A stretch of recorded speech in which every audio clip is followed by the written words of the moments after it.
নাকি প্রত্যেকটা ঘন্টা যায় ভিতরে, শরীরের ভিতরের অবস্থা কি হয় আপনারা বোঝেন। বাইক থেকে যা দেখা যায় ভিতরে ভিতরে অনশনের সিস্টেম হলো একটা একটা জিনিস অকেজের হবে, ফল করবে, সেটা আমি উপলব্ধি করছি। 99 ঘন্টা ধরে আমি অনশনে আছি, আর 3 মিনিট হলে এটা 100 ঘন্টায় রূপান্তরিত।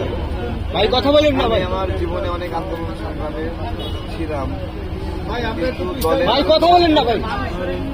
কিন্তু দলের জন্য মায়া করে এতটুকু সময় অনশনে থাকবো কখনো ভাবিনি, বা এতটুকু সময় অনশন করলেও কেউ দাবি আদায় করবে না এটা মানিনি। দেখেন এখন কিছু পান নাই, আমাদের কাছে খবর আছে ছবি আসতো, স্ক্রিনটা কেমনে দিলেন পছন্দ হয়নি, কোনো টাকা পয়সা দিয়ে নাই, বুকের ভিতরে ব্যথা, টাকাও দিল না, তদন্ত করলাম, টাকা কি আমাদের দেওয়ার কথা বলেন।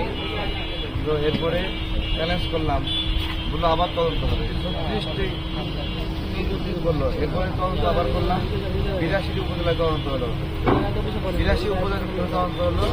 হঠাৎ করে পূজার রাতে স্থগিত,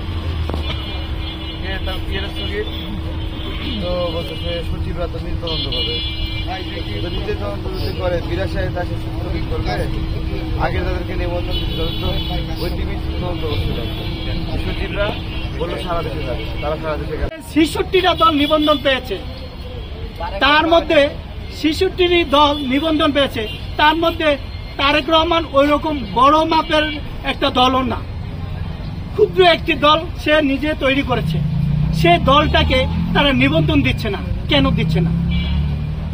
সে অন্যায়ের বিরুদ্ধে প্রতিবাদ করে এজন্য, সে অপরাধীদের ঠাঁই দেয় না এজন্য।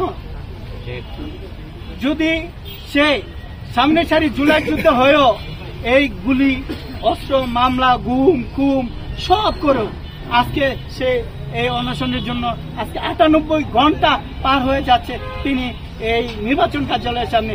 নির্বাচন কার্যালয়ের কি কাঠের চশমা লাগিয়ে রেখেছে নাকি? তারা কি দেখছে না?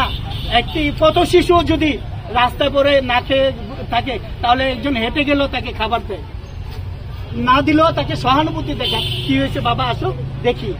আজকে নির্বাচন কার্যালয় থেকে এমন ঊর্ধ্বতম কর্মকর্তা কেউ এখনো পর্যন্ত 98 ঘন্টা হয়ে যাচ্ছে, এখনো পর্যন্ত কেউ আসে না যে তারে আর তোমার এই বিষয়টা দেখি, আসে ঠিক আছে তুমি ওঠো দেখি কি হচ্ছে। আচ্ছা, ওনার কষ্টটা দেখে আপনার কতটুকু কষ্ট হচ্ছে? ভাই আমি বলে ভাষা প্রকাশ করতে পারবো না, কেননা ওনার হাতেই তৈরি আমি, ভাই ওনার হাতেই তৈরি আমরা।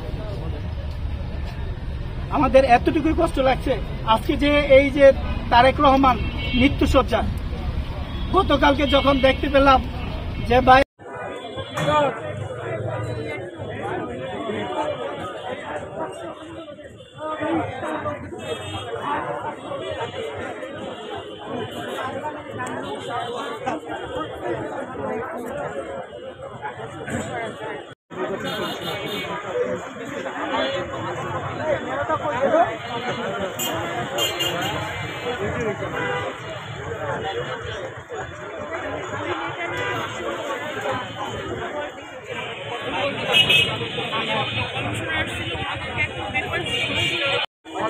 বিরুদ্ধে কথা বলেছে বলে জনতা পার্টির